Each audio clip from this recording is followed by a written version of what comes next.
Assalamu alaikum. Hello everybody, welcome to 7 Minutes Learning. Today we will discuss conditionals. আপনাদের সকলকে স্বাগত জানাচ্ছি আজকের ক্লাসে। আমরা আজকে ডিসকাস করব যেটি নিয়ে সেটি হচ্ছে কন্ডিশনালস। এই কন্ডিশনালসটা অনেক ইম্পর্টেন্ট যদি আপনারা স্পোকেন ইংলিশ শিখেন কিংবা যখন গ্রামার শিখছেন তখনও কিন্তু এটা ইম্পর্টেন্ট। এবং মোটামুটি there are several kinds of conditional এবং আমরা সবাই first conditional, second conditional, third conditionals we are very familiar with, but whenever it comes to zero conditional we actually get puzzled. So we will talk at first zero conditional. Conditional sentence গুলো হলো যখন একটি sentence অপর সেন্টেন্সের উপর নির্ভরশীল হয়, অর্থাৎ একটি কাজ অপর কাজের উপর নির্ভরশীল হয়, that is called conditional. So, what is zero conditional? In zero conditional, if the first clause is present indefinite, the second clause will definitely be present indefinite as well. So, এইটাতে আমরা দেখতে পাচ্ছি যে প্রথম ক্লজটা যদি প্রেজেন্ট ইনডেফিনিট হয়, second ক্লজটাও present indefinite হচ্ছে। এটা কেন হচ্ছে আমরা একটু পরে কথা বলছি, আগে উদাহরণগুলো দেখে নিই। দেখা যাচ্ছে যে if I have breakfast, I feel better. যদি আমি ব্রেকফাস্ট করি অর্থাৎ যদি আমি সকালে খাবার খাই তাহলে আমি ভালো ফিল করি। It's a kind of fact. এটা আসলে আমার ক্ষেত্রে হয় যেটা সেটা কিন্তু এটা যে আমি যদি সকালবেলা ব্রেকফাস্ট করি আমি ভালো ফিল করি। যেমন আমরা আরো অনেক ক্ষেত্রে উদাহরণ দিতে পারি যে আমরা বলতে পারি if you take poison you die. যদি আপনি অর্থাৎ বিষ পান করেন আপনি মারা যান। এটা নর্মালি ঘটে থাকে। And that is called zero conditional. অর্থাৎ যেগুলো নরমালি আমাদের জীবনে ঘটে থাকে that is called zero conditional. যেমন আমরা দেখতে পাচ্ছি second example, if you eat too much you will get fat. যদি আপনি বেশি খান আপনি মোটা হয়ে যান। So that's a kind of fact.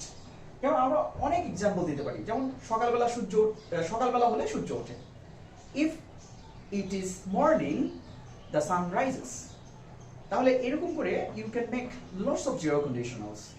So let's come to first conditional. First conditional is the first clause is present indefinite tense and the second clause will be future indefinite tense. এখানে আমরা দেখতে পাচ্ছি যে প্রথম ক্লজটা if you invite me I will join the party. That means যদি আপনি আমাকে invite করেন তাহলে আমি পার্টিতে জয়েন করব। তাহলে আমরা দেখতে পাচ্ছি যে ইফ যে সেন্টেন্সের সাথে থাকে অথবা ইফ যে ক্লজটার সাথে থাকে সেটি হচ্ছে প্রেজেন্ট ইনডেফিনিট এবং মাঝখানে অবশ্যই you have to put a comma and second clause is future indefinite. অথবা আপনি বাক্যটাকে ঘুরিয়ে বলতে পারেন যে I will join the party if you invite me. এবং এই সময়ে অর্থাৎ এবার আপনাকে মাঝখানে আর কমা প্রদান করতে হবে না, যেহেতু আপনি কনজাংশনকে মাঝখানে লিখেছেন। and this is called first conditional.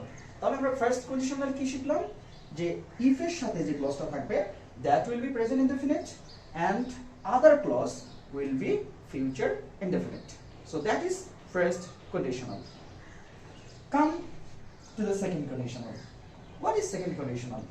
Second conditional হচ্ছে এটাকে অবশ্য past conditionalও বলা হয়।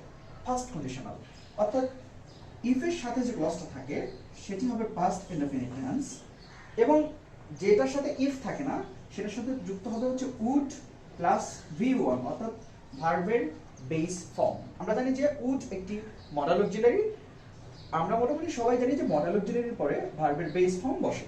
তাহলে আমরা দেখতে পাচ্ছি if you invited me I would join the party. That means যদি আপনি আমাকে ইনভাইট করতেন তাহলে আমি পার্টিতে জয়েন করতাম। দ্যাট মিন্স সে ইনভাইট করেনি। আপনি কিন্তু এই সেন্টেন্সগুলো এভাবে নেগেটিভ করতে পারেন, অর্থাৎ এভাবে আমরা নেগেটিভও করতে পারি। যেমন আমি বলি যে if you don't invite me I won't join the party. অর্থাৎ আপনি সবগুলোই নেগেটিভও করতে পারেন। তাহলে এটাতে আমরা চলে আসি, সেটা হচ্ছে যে প্রথম ক্লজটা আমরা দেখতে পাচ্ছি যে পাস্ট। দিস ইজ আমরা জানি past form of verb or past indefinite tense and second clause is would plus verb base form. So now let's talk about third conditional. Third কন্ডিশনালকে আসলে পারফেক্ট কন্ডিশনাল বলা চলে বা বলা যায়। তাহলে থার্ড কন্ডিশনাল হচ্ছে if এর সাথে যে ক্লজটা থাকবে that will be past perfect tense. That means if you had invited me, I would have joined the party. That means আমরা প্রথম ক্লজে দেখতে পাচ্ছি if এর সাথে যে ক্লজটা রয়েছে এটা হচ্ছে past perfect.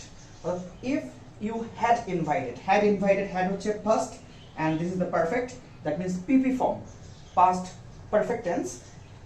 যদি হয় if এর সাথে যে ক্লজটা থাকে পরের ক্লজটা হবে হচ্ছে would have plus V3. এখানে দেখতে পাচ্ছি আমরা would have plus joined অর্থাৎ ভার্বের past participle form. তাহলে আমি আবারও বলছি এটা কি আসলে এটা হচ্ছে if এর সাথে যে ক্লজটা থাকবে সেটা হচ্ছে past perfect. If you had invited me, comma, I would have joined the party. The meaning is pretty much like second conditional. এটার মিনিংটা হচ্ছে মোটামুটি সেকেন্ড কন্ডিশনালের মতোই, যে যদি আপনি আমাকে পার্টিতে জয়েন ডাকতেন বা ইনভাইট করতেন তাহলে আমি পার্টিতে জয়েন করতাম। এবং এটাও কিন্তু লাস্ট যেটা আমি লিখেছি যে সেন্টেন্সটা, this is in the third conditional as well, এইটাও আসলে থার্ড কন্ডিশনাল। কিন্তু এইখানে দেখেন আসলে এখানে কিন্তু ইফ ব্যবহৃত হয়নি, অর্থাৎ ইফ ছাড়াও আমরা থার্ড কন্ডিশনাল ব্যবহার করতে পারি বা কন্ডিশনাল তৈরি করতে পারি। আমি আরেকটা ভিডিও বানাবো, সেখানে আমরা এটা নিয়ে ডিসকাস করব। যেমন হোয়েন দিয়েও আপনি কন্ডিশনাল তৈরি করতে পারেন। তাহলে আমরা দেখতে পাচ্ছি হ্যাড ইউ ইনভাইটেড মি, যার অর্থ হচ্ছে if you had invited me, যদি তুমি আমাকে ইনভাইট করতে। এবং this is third conditional as well. এই যে এইখানে যে হ্যাড ভার্বটা রয়েছে আমরা দেখতে পাচ্ছি, এইটা আমরা সামনে নিয়ে আসলে সে ইফ এর কাজটাও করে ফেলে। That means had you invited me, যদি আপনি আমাকে ইনভাইট করতেন, I would have joined the party. This is the same meaning and this is third conditional. So this is conditionals we discussed. Thank you for being with us. Assalamu alaikum.